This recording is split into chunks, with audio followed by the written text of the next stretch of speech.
Fala aí pessoal, beleza? Como é que vocês estão? Iniciando mais um acompanhamento mensal, vamos falar sobre o BTLG, o fundo de logística aí que eu fiz um vídeo aí recentemente sobre a aquisição dos 11 ativos. São 11 ativos e 13 imóveis, provavelmente são 2 imóveis por matrícula, aí a gente não sabe, e eles não falaram sobre isso no relatório. Mas aí, vamos lá, mais um mês aí acompanhando. Lembrando sempre, pessoal, que eles colocam agosto aqui, mas é referente a julho, porque eles têm publicado o relatório até o último dia do mês subsequente ao mês caixa do fundo.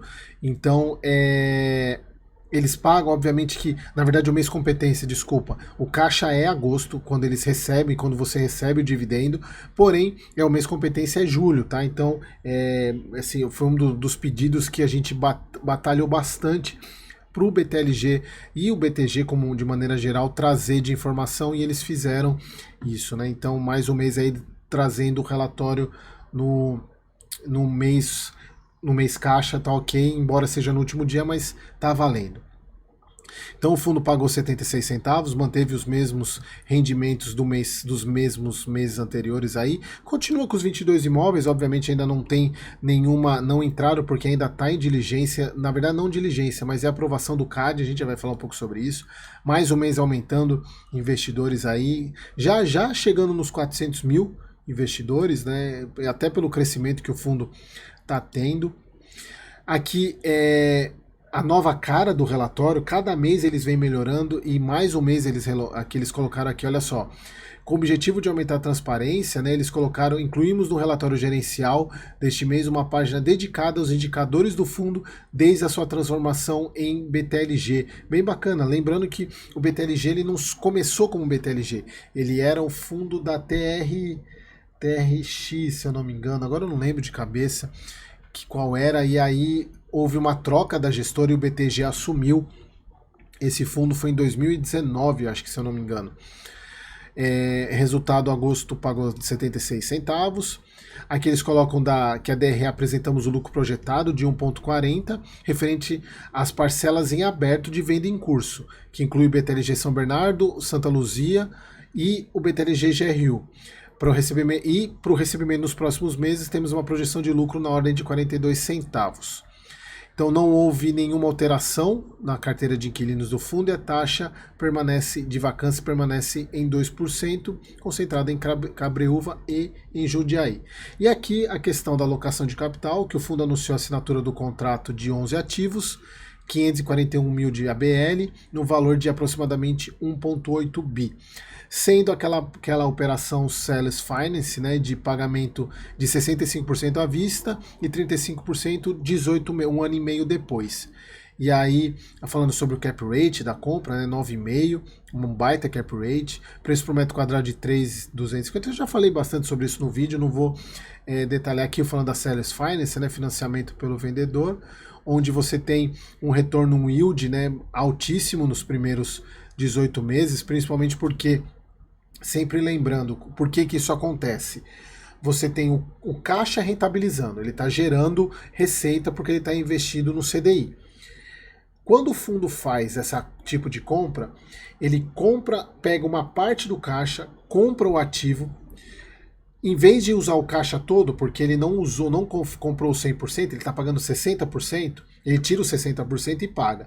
Só que ele já está recebendo o aluguel de 100%. Então, no período em que ele não pagou os outros 35% até o final, até são 18 meses, ele fica recebendo o rendimento do dinheiro no caixa, rendendo, mais já o 100% do rendimento desses ativos. Então, você aumenta o yield. Isso está sendo comum em praticamente, tanto é que eles colocam aqui um yield de 14%, exatamente por causa dessa questão uma parte do dinheiro está rendendo no caixa também. Aí eles falam aqui também que eles falam da questão que está sujeita à aprovação do CAD. E ainda assim, o fundo, como ele captou, se eu não me engano, 1.600 bi, né, se eu não me engano, nessa emissão, e ele tinha caixa já. Então, pagando essa parcela de 65%, ele ainda fica com 600 milhões de caixa, que é uma parte que ele vai usar para pagar os outros 35%. Só que aqui eles estão falando de usar esse caixa para comprar eles até colocam aqui, as negociações para aquisições estão em estágio avançado para usar esse caixa. No entanto, uma delas de valor aproximado de 400 milhões, cara, que compra, 400 milhões, eles estão falando numa compra, não sei se é um imóvel só ou se é um conjunto de imóveis, porque 400 milhões é um baita de um galpão, se for pensar em um galpão só, o que eu acho difícil. Tá? Que seja um só. Eles colocam aqui: enfrentou uma extensão na diligência devido à necessidade de procedimentos adicionais com órgãos públicos, o que pode levar a um pouco mais de tempo do que previsto inicialmente. Aí lembrando aquilo que eu falei para vocês nos vídeos passados, antes do fundo anunciar que finalmente comprou. Pessoal, a gente não está falando de uma compra que você vai na padaria comprar pão. Você está falando de uma compra gigantesca. E tem várias coisas. E isso me deixa muito tranquilo e muito feliz que a gestora se preocupa com isso. Eu até cheguei a comentar no vídeo passado que um dos problemas que demorou teve questão ambiental, porque você precisa fazer investigação de passivo ambiental, fazer análise preliminar, análise confirmatória de contaminação de solo, porque a partir do momento que você compra o ativo, você traz o passivo. O passivo ambiental passa a ser seu. Embora ele tenha sido gerado por outro, se você não faz isso, você assume para si.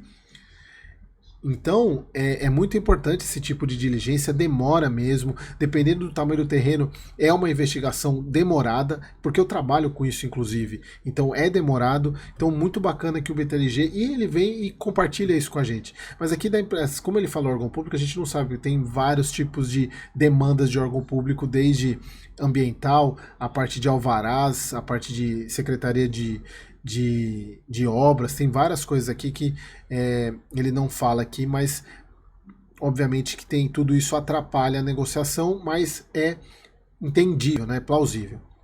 Então ele fala que enquanto isso o fundo está rendendo, provavelmente 100% CDI.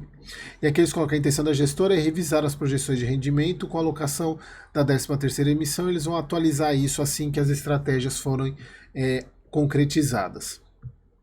Eles falam que continuam com a estratégia de alinhada, né, de reciclagem dos ativos que não são estratégicos para o portfólio, com o objetivo de agregar valor para os cotistas. Eles colocam aqui: a sessão especial desse mês apresentamos os números da aquisição anunciada em agosto, que é aquela que a gente já falou, que inclusive eu fiz o vídeo para vocês. Aqui, pessoal, a gente vê que o fundo pagou 76 centavos, vamos para a DRE. Aqui, pessoal, a gente vê como essa DRE é boa, né? Que ele traz linha por linha, né? Ele traz todas as rúbricas, isso é muito bacana, trazendo exatamente o que é o que, cada operação em montante por cota. E aí, pessoal, a gente chega num valor de resultado imobiliário de 68 centavos, muito parecido com o mês passado, que foi 71. Aqui tem uma questão de despesa, né, que teve o mês passado. Esse mês teve uma parte de ajuste, caixa competência, mas assim, hoje o recorrente do BTLG, ele está por volta de 70 centavos. E o fundo pagou 76. Aí vocês podem estar pensando: Eric, ele está pagando menos do que ele está gerando. Pessoal, aqui é um ponto muito importante para vocês não se preocuparem com isso agora, porque ele tem muito lucro para distribuir.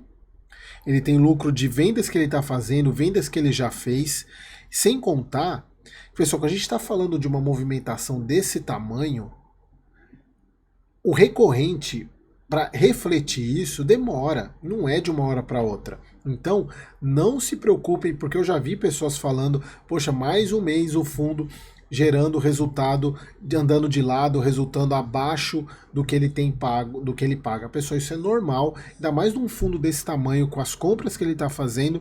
O recorrente dele é o que menos me preocupa agora. E se a gente for ver, a gente já vê aqui, ó, lá de setembro de 22 ele vinha pagando 74, subiu para 76, então ele vem aumentando sim, e, inclusive eles colocaram um gráfico mostrando isso. Mas assim, o que vocês têm que entender é que eles têm aquele 1,40 de pagamento, de lucro ainda que está em curso.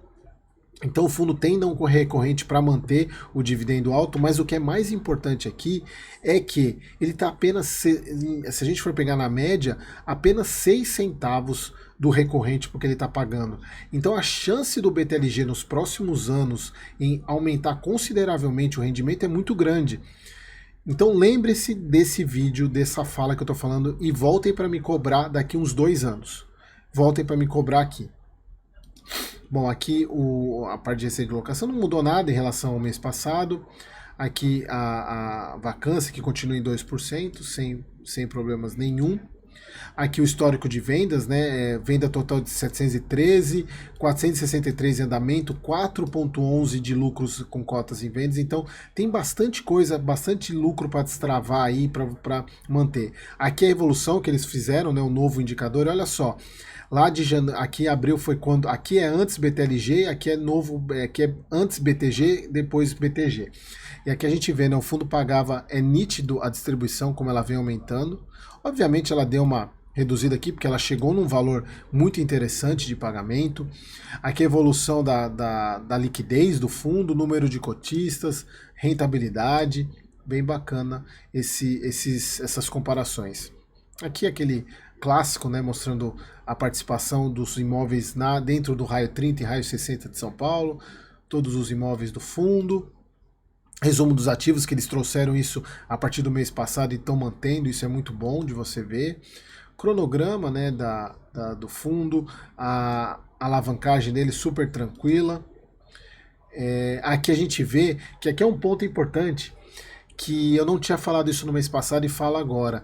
Se vocês observarem, pessoal, as taxas dos CRIs do BTLG, com o Tesouro nas taxas de hoje, o carrego é positivo. Ou seja, o dinheiro investido, em tese, traz mais retorno do que pagar a dívida. Obviamente que ele não está investido no Tesouro, né? Ele está investido no CDI. E se a gente for pegar, a Selic, em tese, ela tem inflação nela implícita. Então, se a gente está pegando uma inflação hoje de 4% ao ano, mais 5,92, a gente está falando de 9,92. A Selic hoje está 10,5. Então, o fundo investindo na Selic, ele tem um carrego positivo, porque vale mais a pena ele deixar o dinheiro investido do que zerar a alavancagem, porque as taxas são muito baixas. Então eles até colocam aqui, além disso, seu custo médio de 5,91 com desagem em relação às NTBs de mesmo prazo. Então o carrego é positivo do fundo, da alavancagem, então não vale a pena quitar. Beleza, pessoal? Aqui as aquisições, né? Então eu nem vou falar sobre isso aqui, que eu fiz um vídeo específico sobre isso. Então, se você tiver dúvida, assista aí, procure na playlist do BTLG. Beleza, pessoal? Então, espero que vocês tenham gostado e até o próximo vídeo.